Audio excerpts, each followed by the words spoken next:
All right, guys, Coach Dunn here with X's and O's with FLG. Today we're going to be discussing a little bit about our defensive landmarks, okay? These are places on the field. We're not necessarily going to get into slide packages, but we're going to talk about how to align ourselves off ball and where we should be in respect to where the ball is, and how you can kind of explain to especially players at the youth and high school level about what we call levels of defense and defensive landmarks. Okay, so we're going to start here in a basic one-man crease with the ball in the top left position with one of our midfielders. If you notice, M1 is shading to the inside. We talk about cutting the field in half down the middle of the goal. Okay, we would defend our Dodger starts on this side. We want to keep them to that side. And again, this is all based on different defensive philosophies, whether you're keeping guys we can or to the outside. All right, we're going to keep guys to the alley in this particular situation. So this guy's going to have a stick-up field. All right, he is going to make our first landmark that's really important, especially at the youth level, that is very undertaught, is that we want to get our hands on guys at the restraining line. Okay, this is where we want to close space. We want to get our guy going in one direction at the midfield line to make sure that we get a good jam on him, and this way the slide can arrive before a good shot can be taken. All right, the next guy that we want to identify is our hot guy. Okay. It's usually our crease guy. A lot of times teams bury the pole. That's why I have the LSM drawn here. The defensive landmark for the hot guy, right? The natural reaction, especially again at the youth and high school levels, is they want to stand right next to their player. And that tends, when the guy starts to walk away, they walk with him. And now all of a sudden the slide doesn't get there in time. So what we tell our defensive landmark is that the hot guy needs to be to the outside edge of the dodge side crease. Okay, if he's out on the edge of the crease, he's going to be in a great position to take that one lateral step and slide forward, and in a position to hedge and snap back and not get walked away. So in order to cover that guy, we'll talk a little bit about our off-ball guys, okay? In our defense, this midi here on 2, that's the offside midi. That's going to be our second slide. What we tell our offside midi is that he needs to be eyes on his man and the crease man. The natural reaction is to stare at the dodger, and then sometimes he'll lose the guy in the crease. However, if the ball is here, we don't want this guy all the way down on him, all right? Then it's just a quick throw across and maybe we don't get back in time. So this distance from here to here, we tell our guy is 5 yards, okay? Especially if you're playing on football fields, it makes it very simple.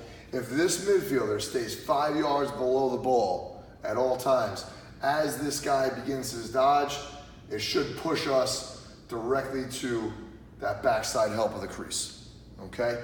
So again, we tell our guys, the offside midi, you need to be 5 yards below the ball. And this way, if the ball does get thrown back across the field, he's in a position to get up and close space, and again, give our other offside midi time to get in, okay? The other part that's very, very important is this guy, these two defensemen right here. Our natural reaction, again, as a defenseman, this guy D2, he likes to hang out on the pipe, make sure he's not getting hit by a shot, all right? He's also so worried about this guy at X. But what happens is if these guys play off and really worry about their men, we create this giant cavern here in the bottom part of the crease, all right? So the guy who's 2 passes away or 3 passes away, depending on where you're looking from the ball, this guy D3, he needs to be into we tell him the backside pipe, okay? And he needs to be at the top of the crease. That's taking away that low area of the backside pipe. This guy who's D2, depending again what they're doing with this front side guy, he's gonna sit up here again at the top of the crease, taking away this half of the crease and again, forcing that offensive player to move towards M2, who's our community help guy. And of course, D1, he's got no slide responsibility. He can be in a position where if they're just moving the ball around, he should be within 2 steps in a check to be able to apply pressure to this adjacent pass. All right, so now we're gonna move the ball to our wing, all right? So now, our guy here, he's got the ball on the wing, all right? Obviously, D1 is gonna be engaged, okay? But he's gonna take that high side approach, right? We talked about cutting the field in half again at 10 yards above goal line, okay? We wanna keep guys below that line, right? We wanna trail through X, make a good high side approach. We'll talk about approaches in future videos, okay? This D2 player, he is now the adjacent pass. He can start getting out and applying pressure to that next guy at X, because obviously if we have good poles, we'd like to really apply pressure at X. All right. Our LSM, this is something also that happens a lot. Our crease guy gets kind of lazy because he's not fighting to get ball side and dodge side, okay? So he's gonna fight to get ball side, okay? So now he should be down in here, ready to go. Again, we were talking about different philosophies. I've always told my defenders that they should have their ball side shoulder to the ball. So this way, if this guy cuts to the front side, you're able to see him and able to help out if you don't need to slide. So again, his left shoulder should be facing the ball. Hot guy, even though you're responsible for the slide, you should never, ever, ever, ever have your chest to the ball. Okay, chest to the ball leaves us very open to backdoor cuts. All right, we want to make sure our head is on a swivel. Okay, checking back. And again, our hot guy also needs to determine how far the ball is from the goal. Okay, the farther the ball is from the goal, the tighter he should be to his man. The closer that guy begins to initiate dodge, then he can start to cheat down a little bit to make sure he gets there in time. Our M1 is going to drop in here a little bit, right? He's not necessarily the second slide, okay? But he's going to help in case the one more pass goes. And of course, now we've got M2 all the way in. And again, M2's got the same rule as our long stick midi, making sure that inside shoulder is pointed to the ball. I make a bigger deal out of this guy having his left shoulder to the ball, because if that ball were to get skipped, okay, up top to here, I want this guy's left foot being his first step up field so that he's able to take a good approach high side and get out and take away the middle of the field on that side, okay? So this guy, again, he should, if we're on a football field, he should be within 2 steps in a check on this guy's back shoulder, okay? We don't want to be below him, all right? That's another natural tendency of youth players. They get in front of this guy, but now if the ball gets skipped, this guy's in a perfect position to seal us. Or they're helping to this side, right? We're sitting on this side of the guy. He cuts, the feet is to the outside. He's able to make a nice, easy catch and finish before we can get a check.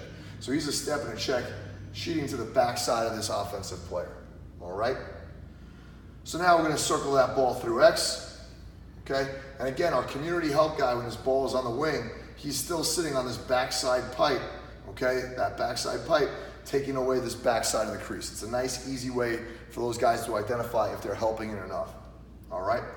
So now, again, this ball is gonna go getting passed from the wing to X, all right? So now we gotta redraw our D guys. D2,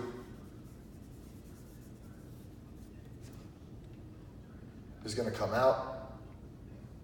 Now, in my particular preference, this to me is a great time, especially if you have good D guys, to press out on these adjacents a little bit and make your attack and carry against your pole and try to beat your pole. Again, our long stick midi now drops in here, okay, ready to slide to either side. We talk a lot about turning guys, again, at goal line extended, right? We trail through X, but we do not want to slide to the front side of that attackman, okay? That's really, really, really important, all right? And now our M1 and our M2, okay, their marker is, again, this 10 yards from GLE.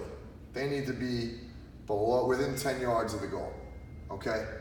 On a football field, that's your 20-yard line. So if you're playing on turf, we use a lot of times get below the 20. All right, again, making sure that if our attackman drives this way, okay, our guy is within a step and a check. If he's able to go that way, okay, M2 is within a step and a check. So this should be below 10 yards, okay? One of the things that I really like to do when teaching our levels of defense is to, again, make sure that we use a bonelet crease that we'll put above the crease, making sure that this way it gives our hot guy a good point of reference as to where he should get from side to side. And it also, it'll help our off-ball guys make sure that if you're 2 passes away, having a foot inside the circle. So if you have bonelet creases, they're a great utility when teaching landmarks on defense. Obviously, again now, ball moves, all right? Our D1 has to get all the way in. He is now what we called our community help guy. So he's at the top of the crease, all right, to the backside pipe. Our M1 is there. Our long stick has shifted over to be ready to go hot. And now our M2 can begin to press out a little bit to his man so he can get there in time.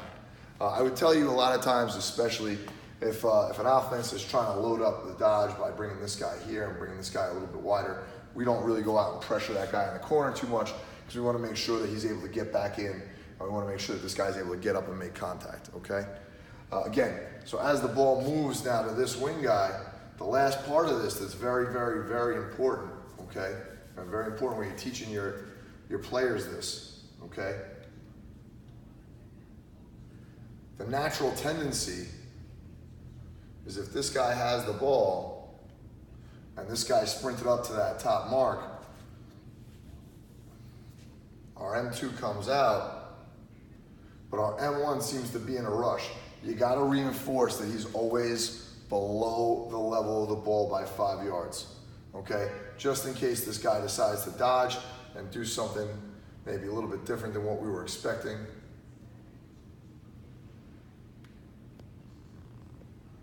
Okay, we want to make sure that this guy's not sprinting out to a point where he is going to not be able to help in on the backside. So those are our defensive landmarks. We'll talk more about slide packages, how to correctly approach the ball, and the way that we teach some of these concepts in future videos.